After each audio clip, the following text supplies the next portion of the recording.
ঈদ যত ঘনিয়ে আসছে ততই জমে উঠতে শুরু করেছে দিনাজপুরের কোরবানির পশুর হাট। এবছর দিনাজপুরের ৬৮টি কোরবানির পশুর হাট বসছে, এর মধ্যে ৪৭টি অস্থায়ী এবং ২১টি স্থায়ী।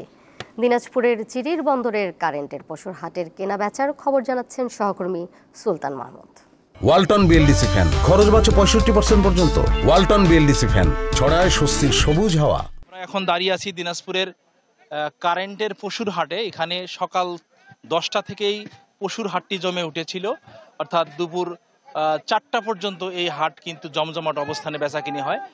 এখন কিন্তু প্রায় শেষের দিকে চলে আসছে, অর্থাৎ অল্প কিছু গরু এখন এই হাটে রয়েছে। বেশিরভাগই গরু কিন্তু বেচা বিক্রি হয়ে গিয়েছে এবং কেউ কেউ বলছে যে তারা 4টা গরু নিয়ে আসছিল, কেউ 2টো বিক্রি করেছে, কেউ আবার 2টো ফেরত নিয়ে যাচ্ছে, আবার কেউ 2টো গরু নিয়ে আসছে, 2টোই বিক্রি করেছে।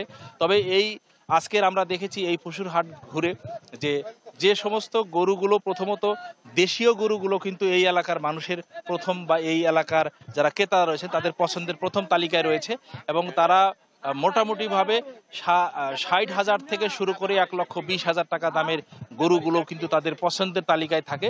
আমরা দেখেছি যে এবছর ১ লক্ষ থেকে ১,২০,০০০ টাকার যে গরুগুলো বাজারে এসেছিল, এই গরুগুলো বেশি বিক্রি হয়েছে এবং ক্রেতারা বলছে যে এবছর গরুর দামটি গত বছরের তুলনায় অনেকটাই সহনশীল পর্যায়ে রয়েছে। তবে বিক্রেতারা একটি কথা বলছে যে যেহেতু গোখাদ্যের দাম অনেকটাই বেশি, তবে এবছর তাদেরা অনেকটাই ক্ষতিগ্রস্ত হতে পারে বলে কেউ কেউ খামারিরা আমাদেরকে বলেছেন। তারা বলেছেন যে গোখাদ্যগুলোর দাম এত বেড়ে গিয়েছে যে সেই তুলনায় পশুর দাম কিন্তু গত বছরের তুলনায় বৃদ্ধি পায়নি। তাই এই কারণেই কিন্তু তারা অনেক খামারিরা বলছে যে তারা ক্ষতিগ্রস্ত হওয়ার আশঙ্কা করছেন এবং কিছু কিছু খামারি বলেছে যে না, মোটামুটিভাবে গত বছরের তুলনায় দাম ঠিক থাকারও অল্প পরিমাণ হলেও তাদের লাভবান হচ্ছে।